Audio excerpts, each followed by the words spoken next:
You know that feeling? Like there's a hamster wheel in your head that just will not stop spinning? That constant loop of thoughts and worries that you just can't seem to shut off? Well, today we're going to break down exactly what's going on inside. We're going to look at the architecture of overthinking. Yeah, does this feel familiar? Like your brain's off switch is just completely busted? You're lying in bed at night replaying some random conversation, or you're trying to make a simple decision and you analyze it from 50 different angles. If that sounds like you are definitely not alone. And man, it can be so frustrating. So let's start by just validating what this actually feels like. Because for a lot of people, all that constant mental chatter, it creates a state we can just call the anxious mind. And the thing is, these signs, they all feed each other. It's this vicious cycle, right?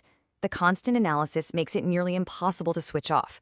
And when you're analyzing everything from what to have for lunch to the very meaning of existence, well, it's no surprise that a little existential anxiety starts to creep in.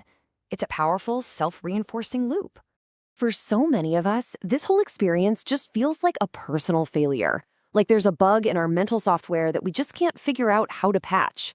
We tell ourselves things like, I just need to stop thinking so much, as if it's some simple flaw we should just be able to, control.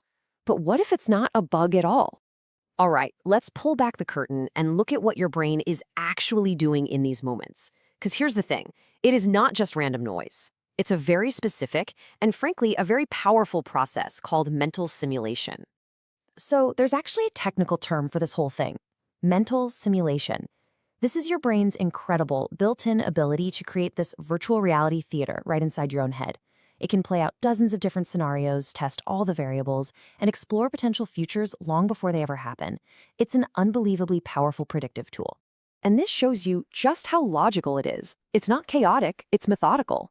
Your brain picks a variable, let's say it's, should I take this new job?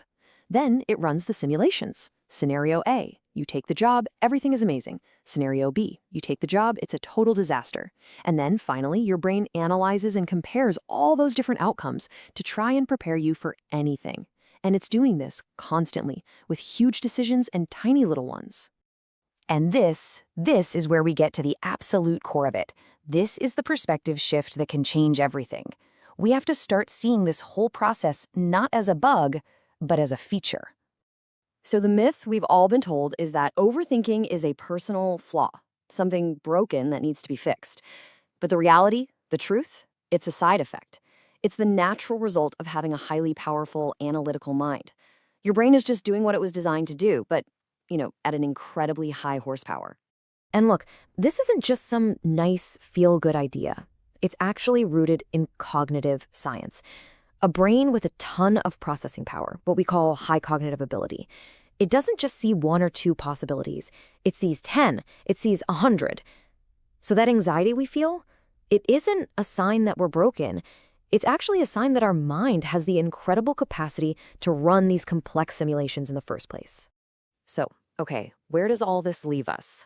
Let's talk about what this actually means for you and your powerful brain, and how you can start to think about all this mental energy a little differently. I really want you to let this sink in for a second. Your brain is not broken. It's a high-performance engine. It was built from the ground up for exactly this kind of deep, layered, analytical work. The problem was never the engine itself.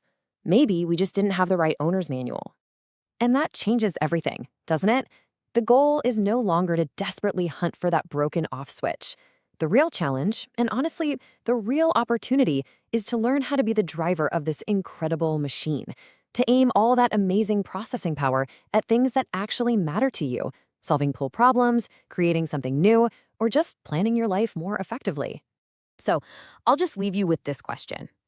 Now that you understand that what you might have seen as a bug is actually a key feature of a really powerful system, how are you going to choose to direct that energy? What problems are you going to solve? What are you going to create? The choice is totally yours.